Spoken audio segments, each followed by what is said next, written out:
Hello and welcome to the Bold Leadership Story Show, where we talk about experiences shaping exceptional lives. And today I have the honor of speaking with Mr. Mark Layder. Mark is a friend of mine. I've known Mark for, what has it been? Probably 10 years now? It's been a minute. Oh, I'm not quite Yeah, sure. I don't want to It know. It's must be been too close to long. that, yeah.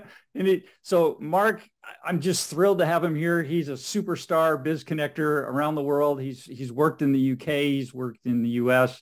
Basically we're about the same age. So we've got some road under our around the tires, and yeah. And so let me introduce Mark here briefly, and then we can start the chat. Mark is a master biz connector and business strategist. He's the author of Business Connectors and a contributing author of Entrepreneur on Fire. He presents 24/7 business development for less cost than an average employee. I'd like to chat about that, see what that's all about. Mark counts author, inventor, publisher, importer, hotelier, facilitator, visionary, recruiter, business designer, and now business connector as steps on his path to the quality of life branding that he's become widely known for. He loves to bring benefits and value to people everywhere. And I'll attest to that. Mark is definitely a value add, loves to contribute his expertise and gives very freely what he knows and his passions. Fun to always chat with Mark. And he loves to bring benefits and value to people everywhere. His interactive sessions. You have an interactive session coming up on May 26th. What is that? Is that a typo? 27th, maybe. Yeah, they come thick and fast sometimes. Well, we'll just roll through that. And then Mark was a top promoter for Tony Robbins in his first UK tour in 1993, the first E-Myth consultant in the UK in 1996. Wow, that's huge. And the Dean of Life Plus University in Arkansas from 2000 to 2002. He's known as the Biz Connector, business strategist, and is the creator of Winvironment, Optimal Performance Research, which has worked successfully with numerous sports teams since 1995. Is that still in work? Yeah, I don't do as much as I used to, but yeah, it's still something that it's a fun metaphor sport, isn't it? And it applies to so much of business and life. So it's kind of a gratuitous way. I was never going to be good enough to play, so at least I could influence how they play. Okay, very good. Mark has shared speaking stages with the likes of Jim Rohn, Edward DeBono, Howard Berg, Ted Nicholas, and Alexander Everett. I didn't know that about you. I've known you for all this time, and I've never known you were such a superstar. You're just a friend. Well, I So, know I stumbled into all of that, but it was kind of fun being on the stage with Jim Rohn in Vegas. oh, I bet. Yeah, he's one of my heroes for sure. One of the true, let's see, Alexander Everett, one of the true founders of the human potential movement. And Mark is the author of Business Connectors, The Next Great Profession. And I'd love to hear more about that. I think we're going to get into that a little bit today. And you're a contributing author to Entrepreneur on Fire, together with internationally acclaimed peak performance author and coach Timothy Ferriss and others. Welcome to the show, Mark. Wow, we got the end of the intro. You said send a bio, and I said do what you want with it, but you went through the whole thing. Hey, I'm going to go for it. Yeah. Well, hey, I've got one chance to make you a superstar to my audience, my Well, growing audience. It's fun. So it's a community that we're building, so it's shared values of people. Everyone feeds each other. yeah, well, that's so important today, I think, is being in a position to be able to add value and show your stuff. I mean, it's like I went to college. I've got 40 years, 40 years of experience working with businesses and people. And now it's time to and connections. I've got connections too. And so it's fun to be able to help those people along on their path and their journey, to kind of give back in some ways, and also to prosper. Because I've always learned what you put out usually comes back tenfold. Yeah, kind of plant it and see what happens. Yeah. So what's new in your life right now, Mark? Tell us what's going on. Is Oop, I lost you. used, isn't it? Our feed is interrupted. Our feed is interrupted. Oh no. Yeah, no, it looks like it's good now. Okay, go ahead. Are we good? Yeah, the partnering community, because the community word's getting overused now, isn't it? It's getting, it is, yeah. Everything's a community. But when you look at them, they're not communities. They're you get saturation emailed. In some cases, we've had 8 emails from the same person. That's not a two-way street. It's not a quid pro quo. So we kind of found that, and there's some very good community builders out there, but the platform that they were using, or they were suddenly becoming community managers rather than doing what they wanted to do. So if we could do that bit, but also bring them all together so that they're not islands, they could be a community of communities. We could get like-minded people together, and the little mad biz connector in me could go, guess what happens? People that are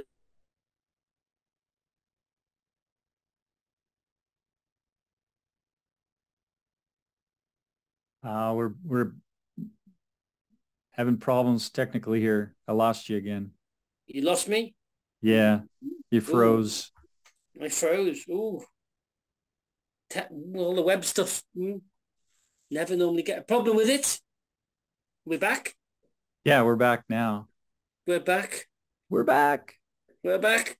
Yeah, so it's the beauty of all that commitment to relationship is actually more deals get done. So this is not pie in the sky. So whether you want to be the hard ass and just trying to do deals, but actually it's more than that. It's people with core values where they will help each other. And by helping each other, you don't have to be a lunatic romantic to know the numbers stack up. More deals get done. So Mark, who is it that we're talking about? Because most of my career, I've dealt with large corporations, big companies that, there's individuals within the companies that would understand what you're talking about. But in most cases, they've already got marketing departments and, big wheels already turning to get leads coming in, et cetera. So what you're talking about then are more small business owners and solopreneurs, correct? Yeah, I mean, an accountant said to me not long ago, I think UK PLC is something like 98% solopreneurs. So those are huge. That's nearly 6 million businesses. 5.9 million of them are one person. And so that market, if they're willing to take that stand, then we can get them help. But also at the bigger end, where we're talking about they've got resources, they've often got the opposite problem, which is they are becoming the dinosaur. So whether it's the needing the biz connector and new approaches to what they do, but there's a lot less of them and they've got resources, but they can come talk to us because we've got new perspectives. But the real need in both of our countries and certainly the bulk of the developed world is this huge, that we don't call them entrepreneurs, by the way, we call them enterprises, because they're not like the old Woolworths generation of entrepreneurs.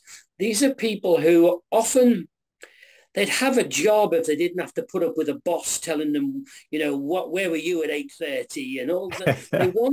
They kind of like that being part of a team, but they also want to be able to express themselves. So it's almost the new job where it's It's rich dad, poor dad, isn't it? They haven't really got a business. They've got a job that they own.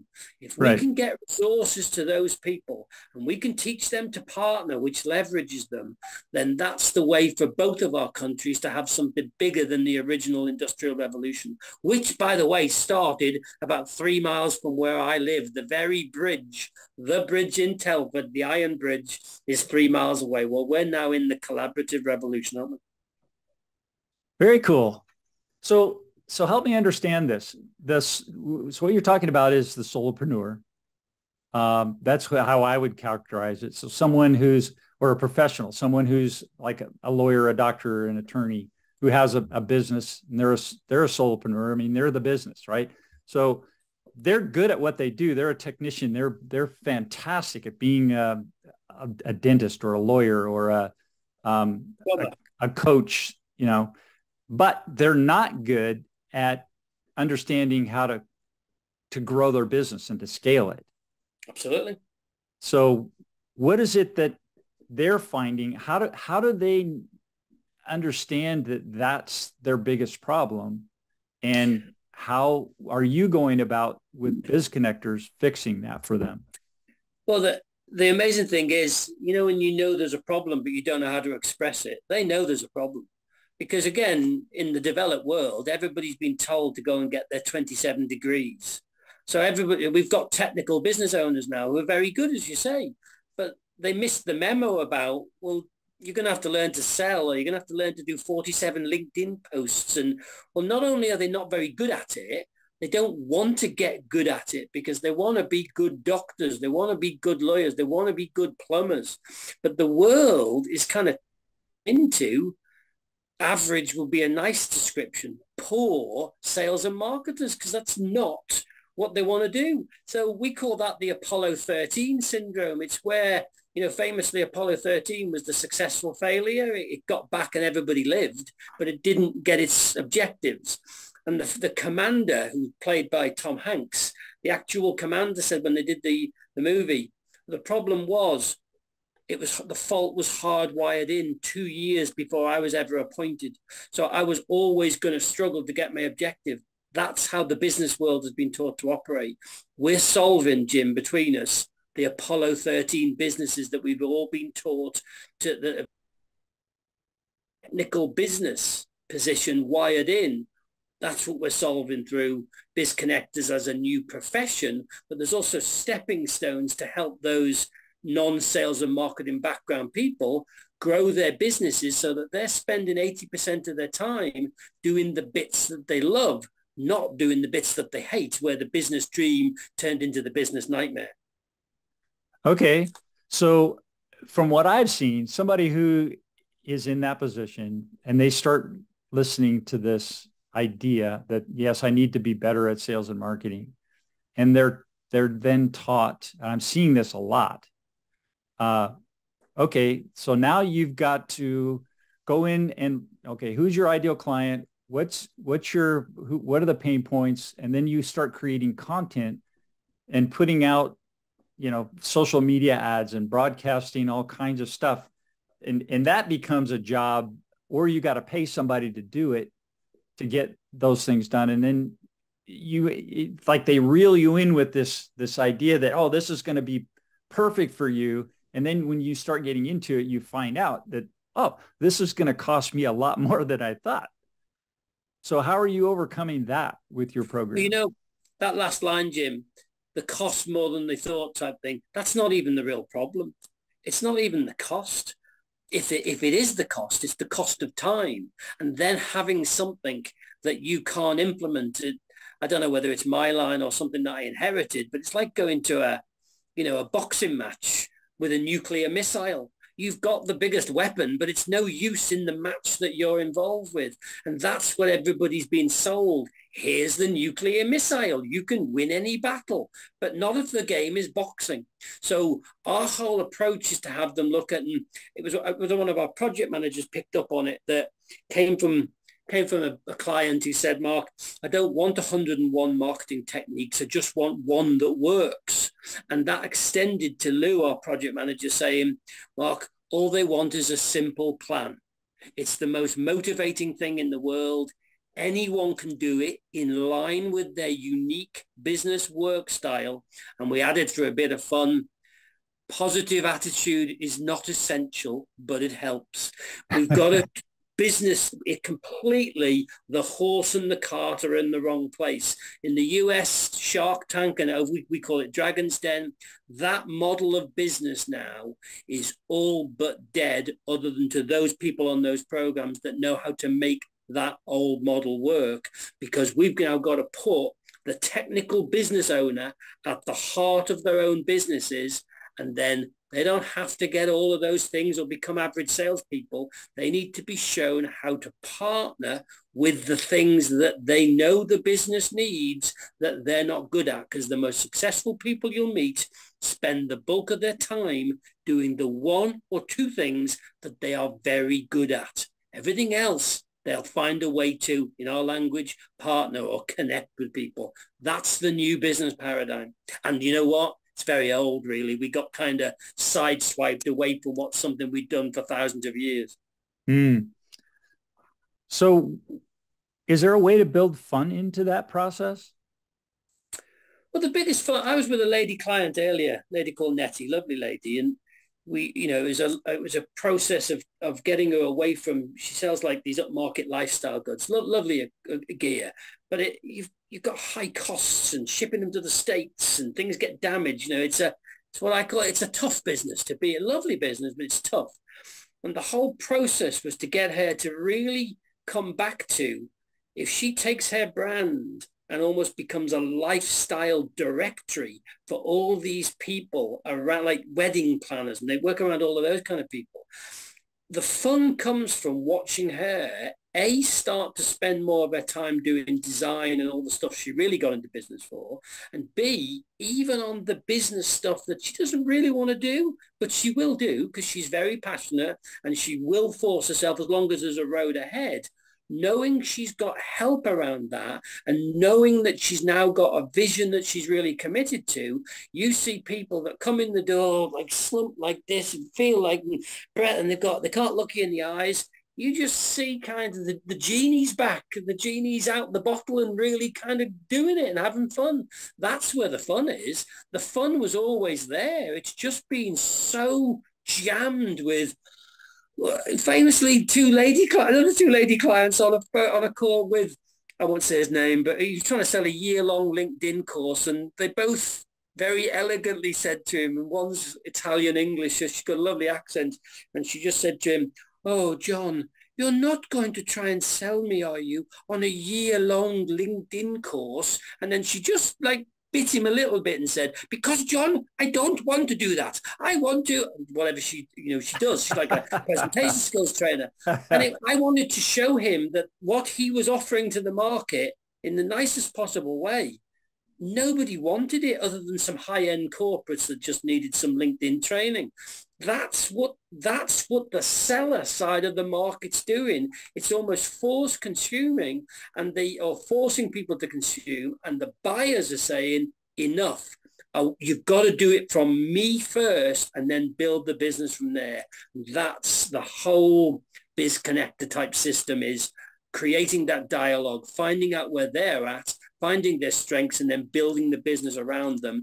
And just about anybody with any kind of a budget and any kind of desire can do it. It's not like you got to find 50 grand to do it. Yeah, but you're so busy looking, doing your job that it's like a whole big project to go find the right people. And then maybe you find somebody, but they don't work out. So then you're back to square one again, and you've lost all that time. So sounds like what you're bringing together is pre-vetted resources that are part of an organization that contribute and that have experience doing whatever it is they do, that you can kind of pick from, right? Well, you mentioned Howard Berg before, that I've known him for a long time, and if people listening Google him, he's the world's fastest reader, is his claim to fame.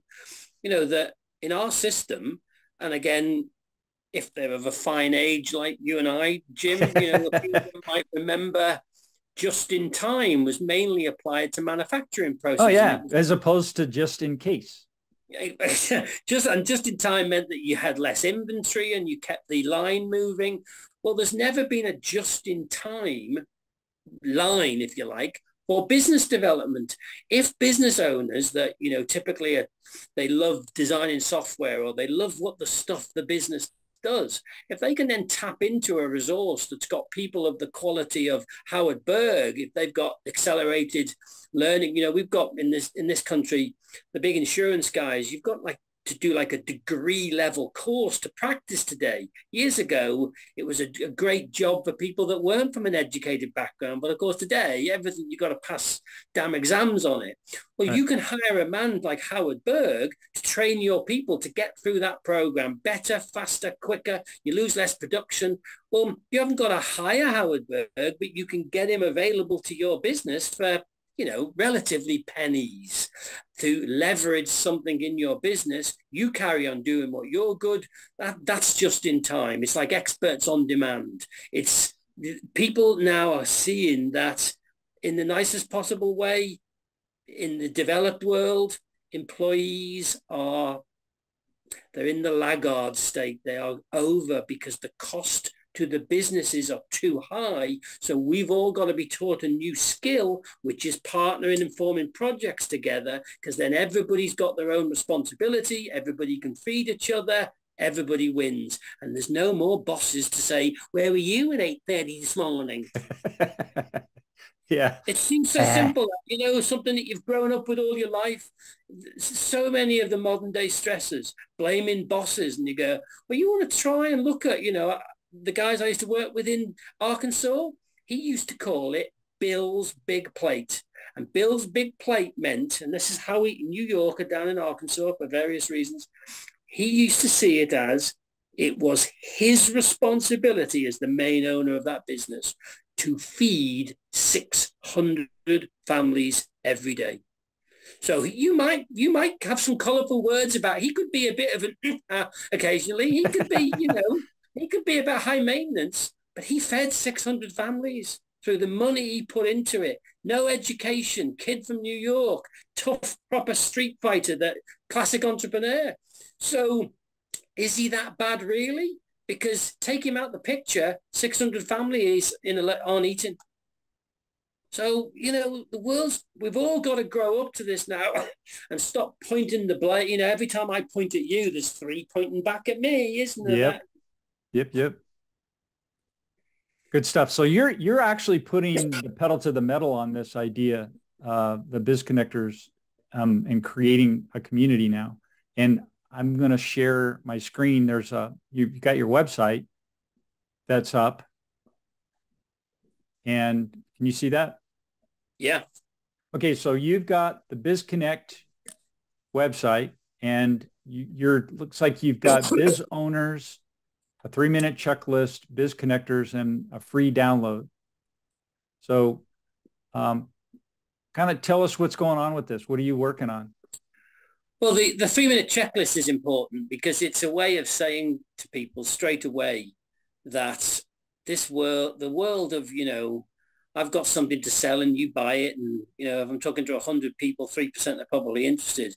We don't do that. We just, particularly for business owners, is ask them to fill in, it literally is a 3-minute checklist, because it gives us feedback on how they see their business world at that time.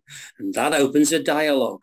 And then that means if they do need help with accelerated learning programs, we can bring Uncle Howard Berg in and help them. So we've got those just in time, just on demand business supply. Okay, so it's a really simple little 3-minute assessment that they do, right? Sorry? It's a little 3-minute assessment. Just a little 3-minute check, you just score it, and we then can get a sense of their priorities, because that means everything we do then is tailor-made to how they see the world, not me trying to, what we call in England, flog them something that they don't need. So then if they submit that, what happens next? Then typically one of the Biz Connectors will call them back, or whoever their contact is centrally, or if it's somebody out in the field, and they'll go through that and find out what their priorities are and what they want to do about it. Because then you're into a process of well, what are your priorities and which ones do you want to work at now? Because people have got other responsibilities going on in their business. They're not going to, there might be 7 things on our checklist that they want, but they can't afford them or haven't got priorities to do them all now. But for us, that's a long-term relationship. We've opened a relationship with them to help them then. The modern word is scale for those that want to scale and grow their business. You've got to find out their priorities first, and you've got to find out which bits they can do and which bits they need that extra support. So that's the beginning of the process, the little checklist, the little questionnaire. Okay. So then when does the shoe drop? When do they have to spend money? Well, the simple answer to that, Jim, is they never have to send money if they can pick things up. But what happens is, because it's a community, and because they start getting, whether they come on some free webinars and meet some people, because it's all about them, not us trying to sell them. You know the line that I use about Hollywood. You can walk up and down Hollywood High Street and you haven't got to buy anything, but you're in Hollywood. It doesn't mean you're in the film industry. Well, you can walk up and down our high street and our, the partnership community, and that doesn't cost you anything. You can familiarize yourself. You can get to know people. You can get signposted to things. And then when you're ready, ask questions. And then, of course, there's all kinds of commercial support, but it's being driven from the place of relationship, the phrase, the know, like, and trust place first. Because once you've got that, people stay for years and years and years, because this is a different type of doing business. It's a different way, different paradigm is the jargon word for it, for doing business. Okay. So it sounds like what you've got then is a way to access a pool of resources for your business. And it could be anything. Well, we find out, and cheapest first, and some of the the podcasts and things that you're doing now, they become a result. People, when they're looking for some motivation, or if they're driving, or if they're at the gym and they put on a podcast, a lot of this stuff's free, and they start to get to know people. They start to come back and ask questions. They start to open a relationship that can lead them to all kinds of support that's always been there, but they never got to see it because all they could see and experience was the buy me, buy me, buy me, buy me, cacophony of mails and everything else that they get. Bombarded, overwhelmed, you name it, all those words. So what you're setting up then is a way with an advocate. I mean, you put in your 3-minute checklist, you say a little bit about your background and who you are and what your issues are, where you're looking to go and the challenges you're having. And then somebody gets back to you and says, okay, based on what we have a talk about it. And then based on what results from that conversation, this BizConnect advocate can help steer you in the right direction. So you don't have to learn everything that's in the community. You have someone who already is familiar with the community who can help guide you into the right places for you to find solutions quickly. Absolutely. When you go to Hollywood, you can go on a bus tour, can't you? And they'll show you all the places. They show you all the interesting stuff. It's kind of the same thing. And having that third wheel means, one of our favorite lines now is, the fastest way to find the needle in the haystack is to burn the hay. Well, the BizConnector is the hay burner in this little example, because they can get you to what you want. They've got to find out what it is first and then get you to it quicker to save you all the time and save you the person or the leadership study time. Okay. Oh, and you've got a book. And it looks like you can download the first chapter for free. So yeah, just to give them a feel for the whole, the BizConnector is a new profession, and that's what the book introduces. But it's a way of telling the story of a lot of the things that we've been talking about, that business needs to be done a different way, and it's a way that almost everybody can succeed in, because it's driven by their natural style of doing things, and partnering with other people, and whether it's us or other people can show them how to do that. But it's very deliberately designed to get them back into the business dream and not the business nightmare. Excellent. It sounds like you've got a great solution for small business owners to access some awesome things. And this is not only in the UK, is it in the US as well? This is everywhere. That, you and I, you're in sunny California and I'm in freezing cold. It's meant to be the end of winter, and but it's not though, is it? Freezing cold UK. That we've got communities that we work with in South Africa. one of my partners on the partnering community is Australian but living in the UK. It's a pretty international gig because it doesn't matter where you're from. If you've got core values and the same, and that's what the central community is about, is people with these core values that understand and want this kind of way of working, they can now find each other and do business in a very win-win-win way. I mean, why not? Why not? Excellent. You've been in the business world for a long time, and you've had, I'm sure, well, you've told us some great stories already. But I wanted to find out from you, based on your background and your experience over the whole career. I know this is a lot to kind of sort through, but think about the boldest decision that you had to make, and what were the consequences of that? The boldest decision. The boldest decision was probably going to the States 20 years ago, because we were working with a network marketing company that had a UK operation, but it was run by the US, part of the US business. And I was working with the kind of the leadership group and doing some free coaching. And, you know, nicely, my wife and I are talking about, well, how long we're going to carry on doing this for free. And we were getting great results, and the US parent knew about it and they couldn't understand why the results were going. So, you know, there was score on the doors. So then I get invited out to Arkansas, and I end up, hardly knew them, and I'm on the stage at Las Vegas, and that's when I spoke with Jim Rohn. I get to facilitate them as well, because I emceed part of it. Mm-hmm. But that led to what we thought was me doing some work in the UK, because he saw the results from it. But Bill, who I mentioned, the big plate, he wanted me and Ellen to go and be based in Arkansas and do stuff here too. So it completely transformed. And, you know, we were at the stage of life thinking about starting families and all that kind of stuff. And all of a sudden we're flying business class, all sounds very fancy, to the States every 4 and 6 weeks, and had an amazing time. And, you know, the 2 years or so there, then when we came back, we bought a training center in Shropshire, the county that we're in, which was a hotel that we converted to a training center. So if I hadn't gone to the States and taken that risk, we'd never have bought the training center. And then the Cody, who's now 20 years old, came along close in that. So that bit happened too. But I think it was that process of, you know, when he said coming to the States, and I rang Ellen and said, you know, the way we were thinking of working it, well, he wants us to come to the States. And it was just kind of, yeah, let's go for it and see what happens. Sometimes you just got to nicely screw it and go for it, haven't you? It's just, that's what it was. So I think that probably because of the whole US thing, it's got a romance to it and the likes, but it was more than that. It was the fun of being the Englishman in deepest Arkansas, which was a wonderful time. But we had, you know, New Yorkers at LA, everybody flew into that Life Plus University, as it was called in those days. And it was, that's what life's all about, isn't it? We did something that got a result. The top man got attention to it. He gave us a break. We went and did it.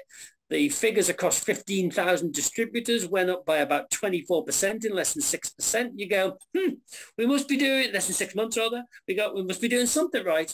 So that's kind of there's other smaller ones that are significant. I think that's the headline. Excellent. That's you're taking those little risks. Not well in that case, that was a huge risk, because you were going across the pond, right? 5,000 miles. Yeah, and back then it wasn't as easy as it is today. Mm-hmm. Took a lot longer, and taking that risk and then putting everything into it. That I'm sure you put like all your energies into that. You took everything else out of the equation and you focused totally on that. At that point, we didn't close the UK business, but it basically meant that we operated through the US, and a lot of the English clients weren't happy about that. But without deliberately, if you're going to make omelets, you've got to break some eggs. We weren't meaning to do that, but it was just too good an opportunity for everybody involved. And sometimes, you got to burn the boats, as you say. The Normans, when they came to Britain, the last time we were overrun, they burnt those damn boats because they weren't going back. Yeah. Yeah, it's a necessary strategy. I've been in a position where you're stuck between things and you're like in this middle ground where you're worthless. And you got to pick one or the other and be good at something, be really good at something to be, making a difference in the world.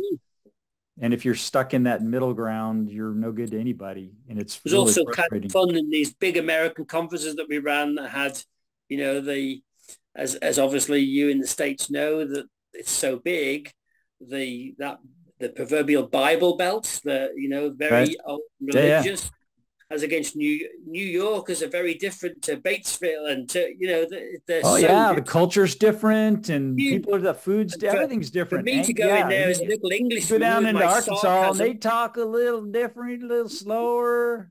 There's my Arkansas. I probably not a good Arkansas accent, but in New York, it's like, hey, what do you want? Come on, let's go. Forget about it. It's good. So, terrific experience, and of course they had Japanese people that used to come over. They had a big German business that was another cultural, and they look and sound a bit like the British, but very different. And then in the States, I like all that diversity. So you get very different points of view, and you take the best and leave the rest. Yeah. So making that decision and taking that 2 years to immerse yourself in the culture here, how did that affect you long term? What were the benefits, and sort of maybe was there any downside to that for you? No, I don't think there's any downsides to it. That there's the only downside at the time was Arkansas is a very agricultural culture away from Little Rock, where it was very, so we're used to going out for dinner at night at 9 o'clock at night in European times. Well, in Arkansas, they were coming home at 7 o'clock at night because they were farmers. Yeah, so they roll the sidewalks up at 7:30. They turn the lights out, everything's gone.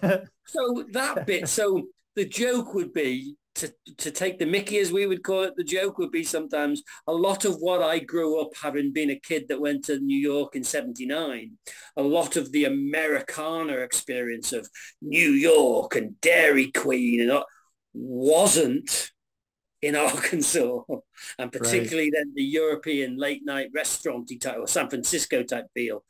But that aside, there were such lovely people and made us feel so welcome. It was a different US experience than most people have had. And we still had the trips to LA and Christmas in Century City and all of these nice little things. But it was really nice to be so warmly welcomed into their houses and eat the, what's the catfish is the dish. Oh yeah. Yeah. And did you get any gator? And long term, that's when I look back on my life, obviously the things, family things, but they're the things that you most remember. We were away from home. We were treated beautifully because we were there as kind of experts and stuff. But it was about the richness of the different mixture of the cultures, and being a little Englishman, I'm very welcome in Arkansas, but we would do jokes about my Catholic Irish wife. She's not quite so popular down there. And again, we would, but they were all New Yorkers and they're often Irish background and Catholic. So there's plenty of English banter that could be done under those terms. So we had to teach them the rules of sarcasm and irony and, double entendre, the different meanings that the British use, because it kind of gets interestingly, with your Californian roots, one of the lady copywriters came and asked, could she put her desk next to my wife's desk? And these are her words. She said, because I was doing lots of copy for me at the time. And she said, lovely lady, she said, can I sit next to Ellen? She said, because I'm Californian and I haven't got a sense of humor and I want to learn from Ellen. And only a Californian could see it that way. Define themselves with no sense of humor and then do something about it, to sit next to the Irish lady with all the Blarney Stone talking to everybody as they went up the stairs. So she took action on it and she ended up marrying one of the guys in that business too. Nice story. Very good. Well, there's a gal with a plan. These are the things that you remember in life, really, don't you?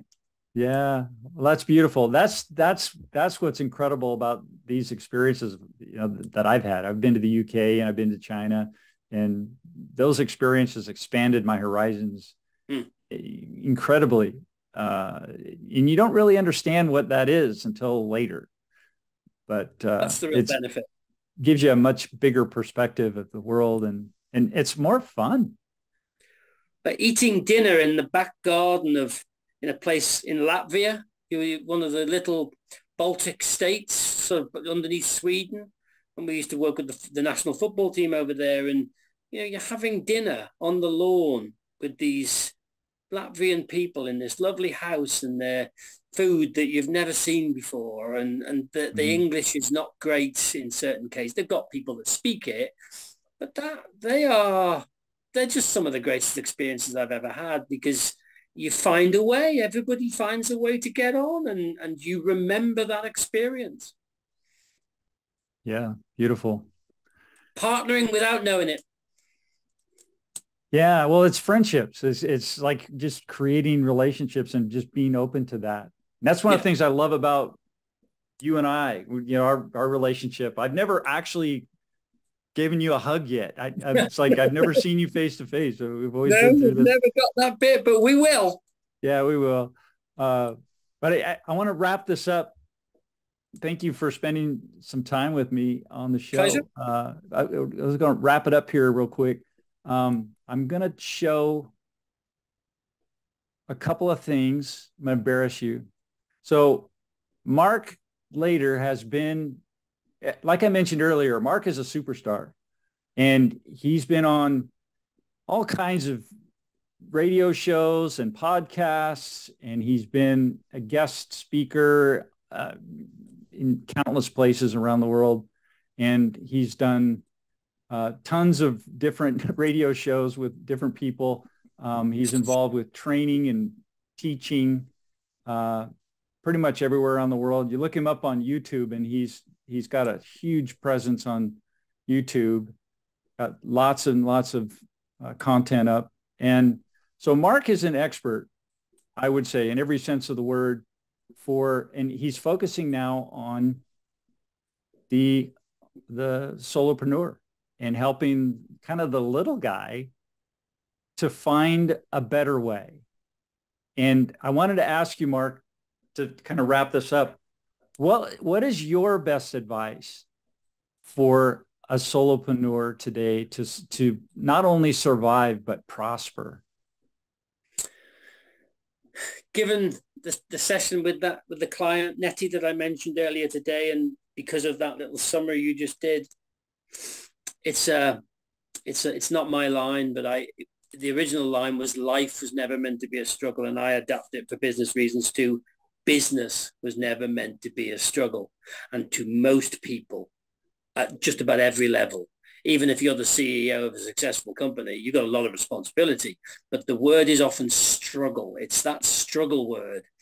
And for me now, of the years we've seen this, whether it's big CEOs or the solopreneurs, if you're in struggle in your business, something is wrong. And if you write down your 3 main stressors, struggles, whatever they are, and you decide you're going to solve those 3 things, come hell or high water, you're going to find people to help them, put everything else aside and deal with those 3 things. By the end of you've done it, you'll either be back pumped and feeling a bit more okay with yourself, or you'll know you're just in the wrong place. And the sooner you get to know that, because if you stay in struggle, everybody struggles a little bit and kind of learns. But this isn't what I'm talking about. This is like a perpetual, quiet struggle where the mini business owners have got such a tough time. And if they don't address that, we are on a global we're really damaging the mentality of our countries. And if we deal with that, it's almost like a new light goes on. It changes so fast if you deal with those stressor points. Excellent. Well, thank you. Finish up sharing your website one more time, where when you take that piece of paper and you find those 3 pains that you've got right now, things you need to fix now, then come to bizconnect.com with a Q, bizqonnect.com, and do the 3-minute checklist. Check it out.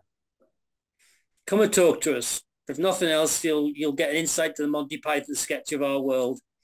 All right. Very good. Well, thank you for joining me today, Mark, on the Bold Leadership Story Show. Fantastic. Thank you. Enjoyed every minute of it. Take care.